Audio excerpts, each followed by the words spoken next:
Em 1991, os governos dos Estados Unidos da América e das Filipinas estavam em meio a negociações tensas sobre a extensão dos arrendamentos americanos. Instalações militares nas ilhas, especialmente as duas maiores e mais antigas Base Aérea de Clark e Base Naval dos Estados Unidos da América em Subic Bay.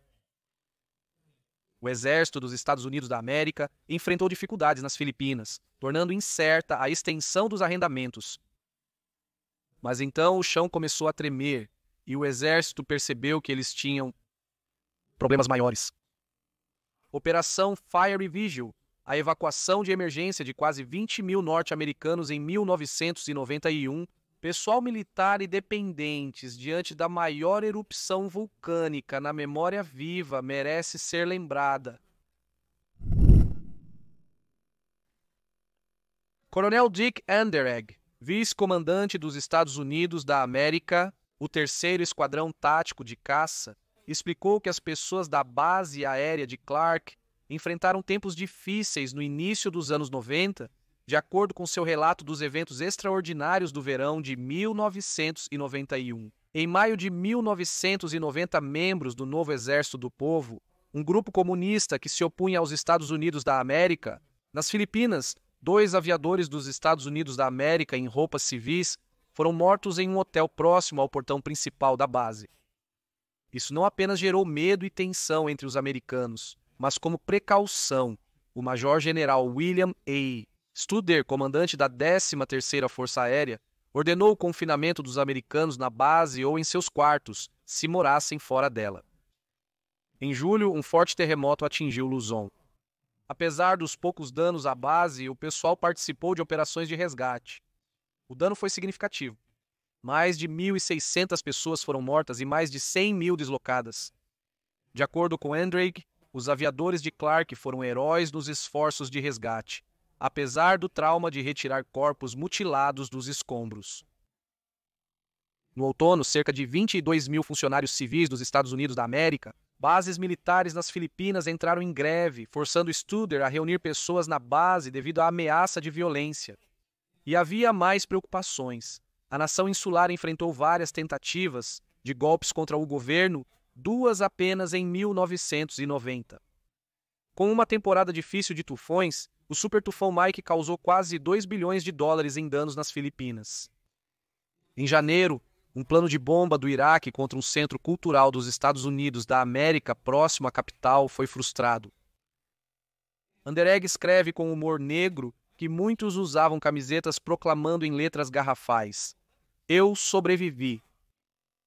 Em meio a tudo, havia a negociação do aluguel da base. O acordo atual expiraria em 1991 e as negociações para uma extensão foram, segundo Anderegg, amargas e contenciosas. Apesar dos vários motivos para o impasse de ambos os lados, em maio, o Washington Post declarou que as negociações estavam perto de fracassar. O impasse era sobre o valor da ajuda que os Estados Unidos da América pagariam às Filipinas em troca, e as partes estavam distantes em um acordo. Mesmo com um eventual acordo sobre o tratado entre as partes, legisladores afirmam que seria praticamente impossível obter a aprovação necessária pelo Senado filipino, segundo o serviço. Foi um desenvolvimento surpreendente. Os Estados Unidos da América têm uma presença militar nas Filipinas desde o século XIX. A estação naval da Baía de Subic, construída pelos espanhóis, foi ocupada pela Marinha dos Estados Unidos da América desde 1899, exceto durante a ocupação japonesa das ilhas na Segunda Guerra Mundial. A base aérea de Clark foi estabelecida em 1903 como um acampamento de cavalaria dos Estados Unidos da América. A base foi descrita como extensa e sua altura tinha uma população permanente de 15 mil. Tinha lugares para compras, campos de golfe e até um zoológico. Anderegg observa que, em 1991, a base passou por um boom de construção, com 150 milhões de dólares em contratos concedidos. Apesar de tudo que o povo de Clark, seu pessoal, famílias e funcionários civis, muitos dos quais trabalharam a vida adulta inteira em Clark, já haviam sobrevivido, Anderegg observa que havia um problema muito maior que passou quase despercebido. A base aérea de Clark estava a menos de 9 milhas de um pico discreto de menos de 6 mil pés chamado Monte Pinatubo. Enderig escreve, numa bela manhã de abril, os residentes da base podiam ver uma alta e fofa pluma branca subindo 1000 pés no céu azul brilhante sobre as montanhas Zambales. Em um briefing rotineiro no dia seguinte, um oficial relatou que a pluma veio de um vulcão, levando Enderig a responder: "Vulcão? Que vulcão?" Ele escreve que era 2 de abril e as próximas 10 semanas provariam que não era uma brincadeira do dia da mentira. Mesmo assim, o risco não era bem entendido. De acordo com Enderig, em meados de abril, a maior parte dos moradores da base observou com curiosidade a coluna de vapor que subia dos Zambales a oeste. A melhor vista era do campo de desfile, onde as colunas pareciam surgir da sede da 13ª Força Aérea, com as bandeiras dos Estados Unidos da América e das Filipinas ao lado. Durante a estação seca da monção do Nordeste, o céu estava perfeitamente azul e as colunas de vapor que se elevavam contra ele eram incrivelmente brancas e majestosas. Contudo, os oficiais da base persuadiram os Estados Unidos da América. A Agência para o Desenvolvimento Internacional alocará $20 mil para uma equipe de cientistas, incluindo dos Estados Unidos da América, Geological Survey, para vir monitorar a situação. Após algumas semanas de estudo, a conclusão da equipe foi perturbadora. Enderig escreve que, com o aumento dos dados, o Dr. Christopher Newhall conseguiu expressar sua avaliação sobre o Pinatubo. As notícias não eram boas. Parecia que não era um evento hidrotermal, um que simplesmente ferve a água subterrânea e a joga no ar como vapor inofensivo, como o Old Faithful. Também não era um vulcão produtor de lava semelhante àqueles que as pessoas admiram no Havaí, onde a lava flui em majestosas fitas. Como Rick Hoblet disse, Pinatubo não era do tipo em que você se senta na varanda, toma um coquetel e imagina se chegará à sua propriedade nas próximas 4 gerações. Não. Pinatubo estava se revelando um vulcão pliniano ou explosivo. Antes do público americano conhecer o nome Pinatubo, a Força Aérea já começava a compreender a gravidade da situação. Em 20 de maio, Enderig nota que os oficiais da base começaram a criar planos de contingência, caso fosse necessário evacuar a base. O perigo era real. Embora a reação da montanha fosse imprevisível, Clark certamente poderia estar na sua mira.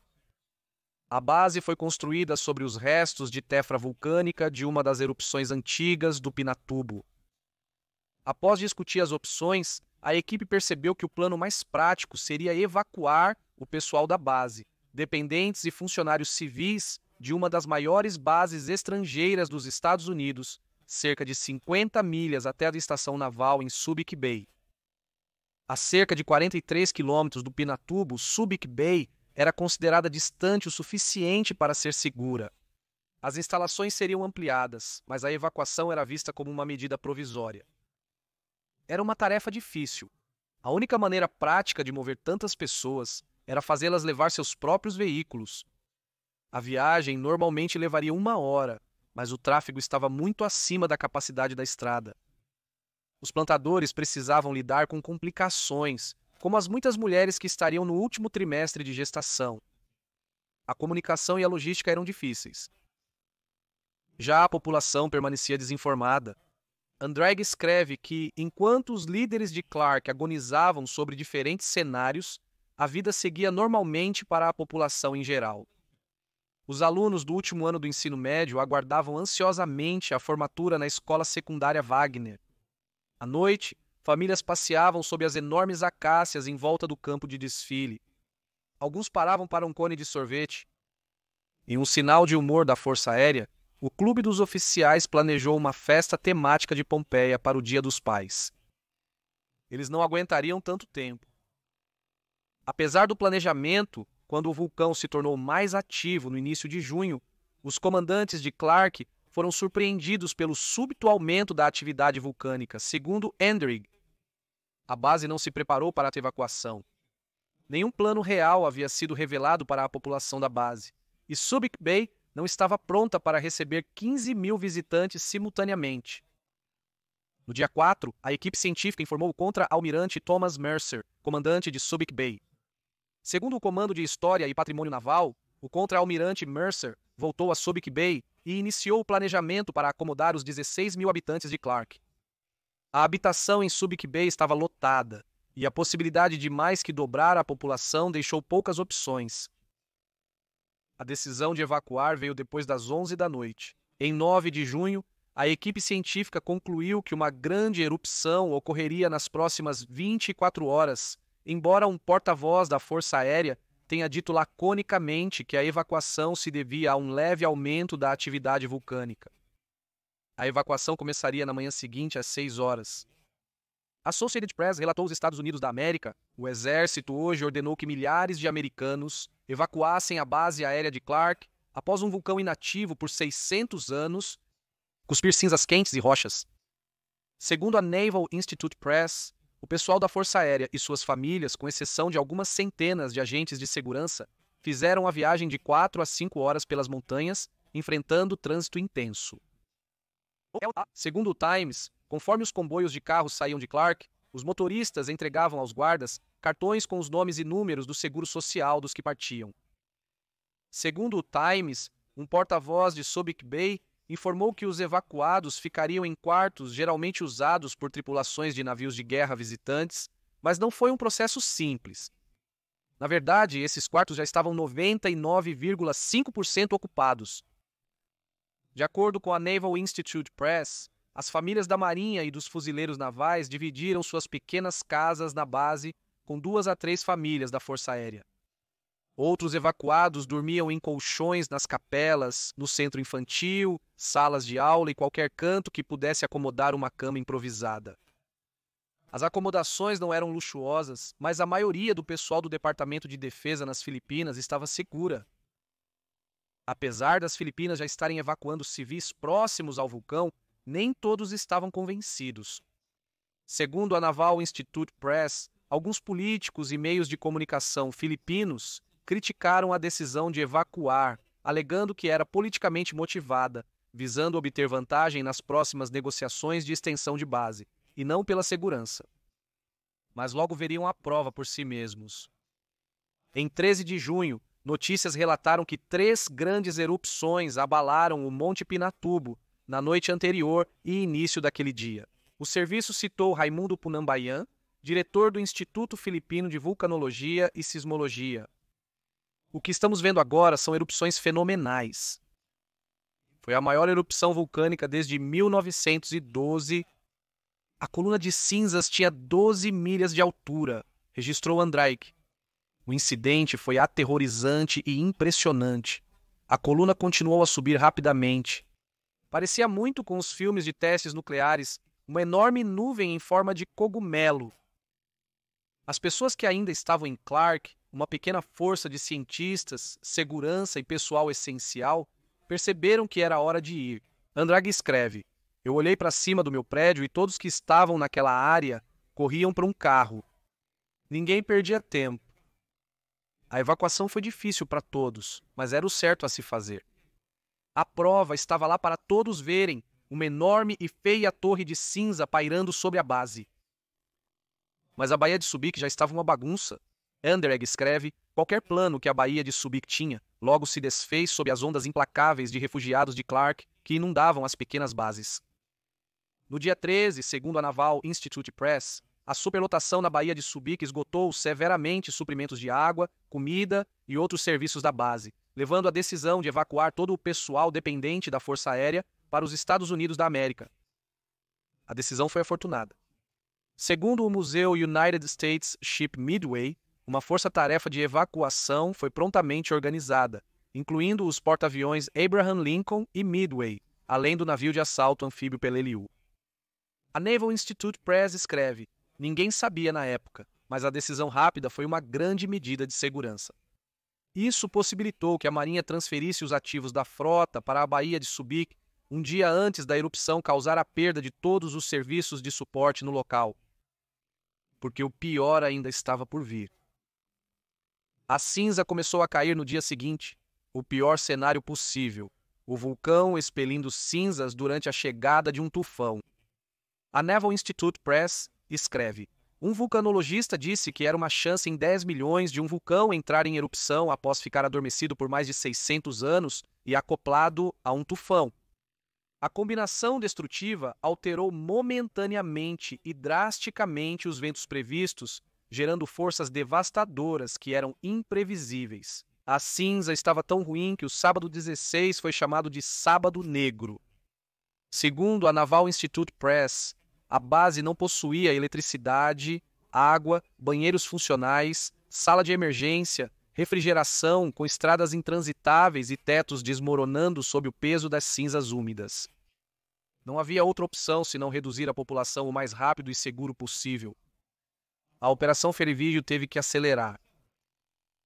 O United States Ship Cape Cod chegou e forneceu energia e água. Então a frota começou a chegar.